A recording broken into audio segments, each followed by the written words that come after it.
अस्सलाम वालेकुम दोस्तों, आप देख रहे हैं जेमस्टोन डीलिंग। आज की वीडियो में भी बड़ी इंफॉर्मेटिव और इंतहाई कारआमद वीडियो है। इसको भी आप जरूर गौर से सुनिएगा, फिर आपको बहुत सारे कन्फ्यूजन जो है वो क्लियर हो जाएंगे। क्योंकि बहुत सारे दोस्त, जैसे मैं हमेशा आपको यही बात करता रहता हूँ कि मैं वही वीडियो बनाता हूँ ज़्यादातर जो आप लोगों के मसाइल होते हैं उसके ऊपर मैंने डिस्कस किया हुआ था, ताकि जो बेसिक मालूमात देने का जो मकसद है वो भी साथ साथ हल होता रहे।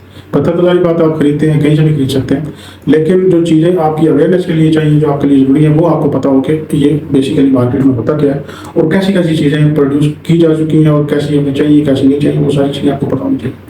तो इसमें एक चीज़ आज मैं आपको दोबारा से वही डिस्कस करने जा रहा हूँ, डायमंड के मतलब लैब ग्रोन डायमंड।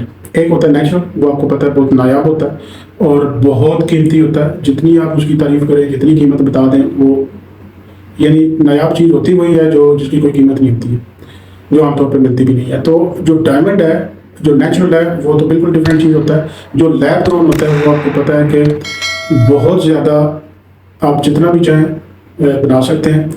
और इसमें एक चीज़ जो है ना, वो दूसरे पत्थरों की निस्बत, जैसे रूबी का और नीलम का मैंने बताया कि ये भी लैब में बनते हैं, तो उनमें और इसके बनने में काफ़ी सारा फ़र्क है। उनके बनने में ये होता है कि उनके अंदर एल्यूमिनियम ऑक्साइड होता है, यानी उनके अंदर भी एलिमेंट एक ही होता है, लेकिन oxygen as a second element, as a bond, दो चीज़ों को मिलाती है तो फिर वो जाके एल्यूमिनियम ऑक्साइड बनता है। तो ऑक्साइड यानी ऑक्सीजन की वजह से वो एक चीज़ परफॉर्म करती है। और डायमंड में क्या होता है कि यहाँ ऑक्सीजन की ज़रूरत नहीं है, ना किसी चीज़ के साथ ये बॉन्ड करेगा, ना इसकी कोई बाइंडिंग होगी। ये होता है प्योर कार्बन, और कार्बन की वो फॉर्म होती है जो हाईली प्योर, और बल्कि प्योर ऐसा आप बोल सकते हैं इसको, इंतहाई शफाफ और इंतहाई खूबसूरत और आखिरी दर्जे की जाके जो है ना, वो जो कार्बन होता है वो चीज़ होती है डायमंड। तो डायमंड को बहुत हाई टेम्परेचर, बहुत हाई प्रेशर के ऊपर आम ही जो कार्बन होता है, जैसे कोयला होता है, कोयले जैसी चीज़ें होती हैं जिसके अंदर से कार्बन प्योरीफाई करते करते करते करते एक खास लेवल पर जाके तो वो डायमंड तैयार होता है। अब ये जो डायमंड तैयार होता है, ये तो आप जितना मर्जी कर लें, आप एनवायरनमेंट पैदा कर लें, जितना मर्जी पैदा करते रहें उसको, आपको किसी की मोहताजी नहीं है, आपने किसी से कुछ लेने नहीं जाना, आपने कोई माइन नहीं करनी, कोई आपका उसका इंतजाम नहीं करना।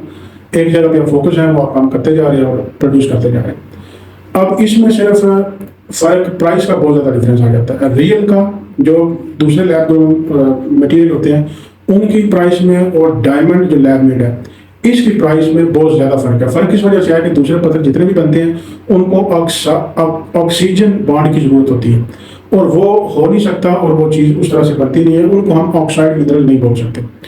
अब कार्बन जो होता है, यहाँ चूंकि ऑक्सीजन की जरूरत नहीं है, ये सिंपली कार्बन है, इसको आपने जितना प्योरीफाई करते जाना है, एक एंड पे आके एक लेवल पे जाके ये कार्बन बन जाएगा, डायमंड बन जाएगा, प्योर कार्बन। तो ये इसकी सारी हिस्ट्री है। अब ये इतना इजी नहीं बनता जितना दूसरे पत्थर बन सकते हैं, और ये अमेरिका और चाइना में ही आज तक बने, क्योंकि अमेरिका और चाइना के अलावा या कुछ मुल्क और भी होंगे जो शायद इस वक्त प्रोड्यूस कर रहे हो, जितना हाई प्रेशर, जितना हाई टेम्परेचर वो लोग यूज़ कर रहे हैं, दुनिया में कहीं अलाउ ही नहीं है। यानी अगर आप डायमंड को बनाते हैं तो आपको 3000 सेंटीग्रेड से ऊपर दर्जा रहना चाहिए, 3000 सेंटीग्रेड से ऊपर का दर्जा रहना चाहिए, और प्रेशर इससे डबल ट्रिपल चाहिए। ना आप वो प्रेशर दे सकते हैं, ना आप वो हीट दे सकते हैं।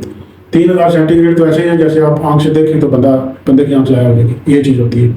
और जब वो प्रेशर के साथ हो तो आप उसके 10 फुट थोड़ा पीछे से भी गुजरेंगे तो वो आपको अपनी तरफ खींच लेगा, इतना सख्त होगा।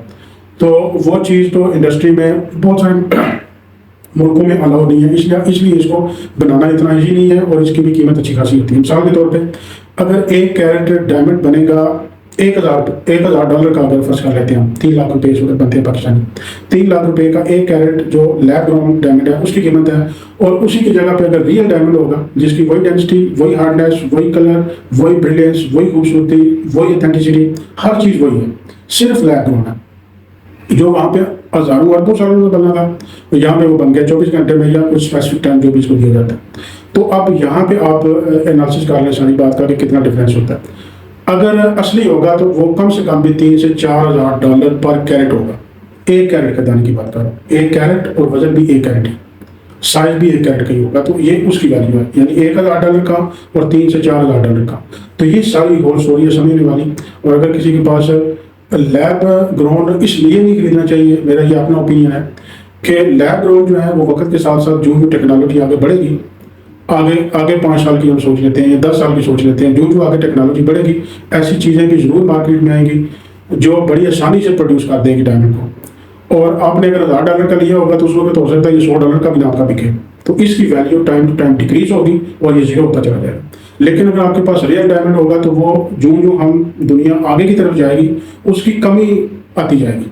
आपने देखा होगा 1000 साल पहले, 500 साल पहले, 1500 साल पहले, 2000 साल पहले जितने मटीरियल निकलते थे वो बहुत बड़े बड़े साइज में निकलते थे। अब वो साइज अवेलेबल नहीं है।